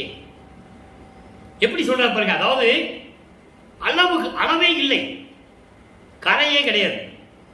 அளவில்லாத, எல்லையற்ற, கரையில்லாத அருளோடு கூடிய பெருவாழ்வு தந்ததை என் மனம் நினைத்து அதை நினைவில் என்றும் நிலையாக நிறுத்தி குற்றமில்லாத மெய்நிலைக்கு என்னை ஏற்றி மெஞ்ஞான பொதுவினிடை சுத்த சிவஞான வெளியிலே திரையற்ற காட்சியளித்து, மறைப்பு இல்லாத காட்சியளித்து, இன்னமுது அளித்து நரையற்று மூப்பற்று இறப்பற்று இருக்கவும் நல்கியதே. இதுதான் சிவானந்த புண்ணிய பேரு, புண்ணிய பற்று, சிவானந்த பற்று. அதாவது இறைவன் தன் மகனுக்கு அங்க மேல கூட்டு போய் எல்லா காட்சிகளையும் கொடுத்து மெஞ்ஞான பொதுவினிடை சுத்த சிவஞான வெளியிலே எனக்கு நரையற்று மூப்பற்று இறப்பற்று இருக்கவும் நல்கியது. இதை அருமையாக அகவலிலே கூறுவார்கள். நல்ல கவனிங்க. அகவல் படிச்சிருப்பீங்க, பொருள் உங்களுக்கு விளங்கி இருக்காது, இப்ப விளங்கும். ஏன் நரையற்று மூப்பற்று இறப்பற்றுன்னு சொன்னாரே, அங்க சொல்லுவார் பாருங்க, நரை திரை மூப்பு இவை நன்னா வகை தரும் உரை தரும் பெரு சீர் உடைய நன்மருந்தே. சுத்த சன்மார்க்கத்தில் இருந்தால் நரை வராது, மூப்பு வராது, இறப்பு வராது. எவ்வளவு தெளிவா சொல்றா நீங்க புரிஞ்சுக்கணும். சுத்த சன்மார்க்கம் இருக்கிறவங்களுக்கு அது கிடையாது. நரை திரை மூப்பு, திரை என்பது மறைப்பு, மூப்பு வயோதிகம், இவையெல்லாம் நன்னா வகை தரும் உரை தரும் பெரும் சீர் உடைய நன்மருந்தே. புகழோடும் சிறப்போடும் அருளோடும் விளங்கக்கூடிய சுத்த சன்மார்க்கத்தை பெற்றுக் கொண்டிருக்கின்ற மருந்து போன்ற இறைவனை என்று சொல்லுகிறார். இன்னொரு பாடலில் சொல்வார், என்றே எனினும் இளமையோடு இருக்க நன்றே தரும் ஒரு ஞானமா மருந்தே. சுத்த சன்மார்க்கத்தில் இருந்தால் என்னைக்கு இளமையா இருக்கலாம். அதான் நரை திரை மூப்பு இல்லாத வாழ்வு. ஆக இறுதியாக ஒரே ஒரு விளக்கம். இப்ப அவர் பெற்றதெல்லாம் சொல்லிட்டாரு. இப்ப நற்றாய் கூறல் என்ற ஒரு பதிகம், அற்புதமான பதிகம். அதாவது ஒரு தாய் மகளை பற்றி சொல்லுவது போல அவருடைய நிலையை உலக மக்களுக்கு சொல்லுகிறார். தாய் மகளிடம் சொல்லுவது போல, மகளை பற்றி சொல்லுவது போல அவருடைய நிலையை உலக மக்களுக்கு சொல்லுகிறார். அதை நீங்க கவனிக்கணும். பூமியோ பொருளோ விரும்பிலேன், உன்னை புணர்ந்திட விரும்பினேன் என்றால் காமி என்று என்னை நீ கைவிடேல், காம கருத்து எனக்கு இல்லை கான் என்றால் சாமி நீ வரவு தாழ்த்திடில், ஐயோ சற்று நான் தரித்திடேன் என்றால் மாமிகு கருணை வல்லலே என்றால் வரத்தினால் நான் பெற்ற மகளே. என்னுடைய விளக்கம் என்னன்னா, உலக மக்களுக்கு சொல்றாரு, எப்படி நான் இறைவனிடம் பூமியோ அதாவது மண்ணாசை பெண்ணாசை எனக்கு தேவையில்லை என்று நான் சொல்லிவிட்டேன். என் தந்தையிடம் அந்த ஆசையெல்லாம் எனக்கு இல்லை. உன்னை புணர்ந்திட விரும்பி நான் உன்னோடு கலந்து கொள்ள வேண்டும் என்று விரும்புகிறேன். அதாவது காமி என்று என்னை நீ கைவிடேன். காமி என்றால் ஒரு பெண்ணாக சொன்னதனால் காமம் பிடித்தவள் என்று நீ என்னை நினைக்காதே, நான் காமத்தை கடந்து விட்டேன் என்று சொல்லுகிறார். அப்ப தந்தையிடம் என்ன சொல்றாரு? காமத்தை நான் கடந்து விட்டேன், காமம் கொண்டவன் என்று நீ என்னை நினைக்காதே என் தந்தையே, நான் காமத்தை கடந்து விட்டேன் என்று சொல்லுகிறார். காமம், குரோதம், லோபம், மோகம், மதம், ஆச்சரியம், 6 பிண்ட துரிசுகள் நான் கடந்து விட்டேன் என்று சொல்லுகிறார். சாமி நீ வரவு தாழ்த்திடில், என் தந்தையே நீ வருவதை நீ தாமதம் செய்தால் ஐயோ நான் சற்றும் தரித்திடேன், என்னால் பொறுத்து கொள்ள முடியாது, விரைவில் வா என்று சொல்லுகிறார். எனது மகள் என்று சொல்லுவது போல இவர் இறைவனை கூப்பிடுகிறார், தந்தையை கூப்பிடுகிறார், வா வா என்று கூப்பிடுகிறார். மாமிகு கருணை வல்லலே என்றால் வரத்தினால் நான் பெற்ற மகளே. அதாவது ஒரு தாய் மகளிடம் சொல்லுவது, மகளை பற்றி சொல்லுவது போல இறைவன் தன்னுடைய நிலையை உலக மக்களுக்கு தெரிவிக்கிறார். இப்ப நல்லா புரிஞ்சிருக்குன்னு நினைக்கிறேன். எனக்கு மண்ணாசை பெண்ணாசை போன்ற ஆசைகள் எனக்கு விருப்பமில்லை என் தந்தையே, உன்னை கலந்து கொள்ளதான் நான் விரும்பிக் கொண்டிருக்கிறேன். என்னை காமம் கொண்டவன் என்று நீ நினைக்காதே, காமத்தை நான் கடந்து விட்டேன் என்பது உனக்கு தெரியும். இல்லை கான் சொல்றார் பார்த்தீங்களா? காமம் கருத்து எனக்கு இல்லை கான் என்றால் அதே உனக்கு தெரியும். காமக்கடலை நான் கடந்து விட்டேன் என்று உனக்கு தெரியும். என் துரையே, என் சாமியே, நீ வருவதை அதாவது நீ வருவதை தாமதப்படுத்தினால் என்னால் பொறுத்து கொள்ள முடியாது, விரைவில் வருக கருணை வல்லலே என்று சொல்லி இந்த பாடலும் கருளியிருக்கிறார்கள். ஆக அன்பர்களே, வல்லப்பமானவர்கள் வருவிக்க உற்று அந்த நிலைகளெல்லாம் கடந்து எப்படி இறைவனை அருளை பெற்றுக் கொண்டார், எப்படி இறைவன் திருவிளையாடல் செய்தார் என்பதை நீங்கள் நன்றாக அறிந்திருத்தீர்கள் என்று நான் கருதி கொண்டு இந்த உரையை இத்தோடு முடித்துக் கொள்கிறேன். நீங்களும் சுத்த சன்மார்க்கத்தில் இறங்கி இறைவனை வணங்கி எல்லா வளங்களையும் பெற்று மகிழ்வோடு வாழ வேண்டும் என்று இறைவன் தயவோடையும் கருணையோடையும் வாழ்த்தி இந்த வள்ளலார் மொழியன் விடைபெறுகிறேன். மீண்டும் நாளை சந்திப்போம். நன்றி, வணக்கம். அருட்பெருஞ்சோதி அருட்பெருஞ்சோதி, தனிப்பெரும் கருணை அருட்பெருஞ்சோதி. நாளையும் இறைவனுடைய திருவிளையாடல் தொடரும்.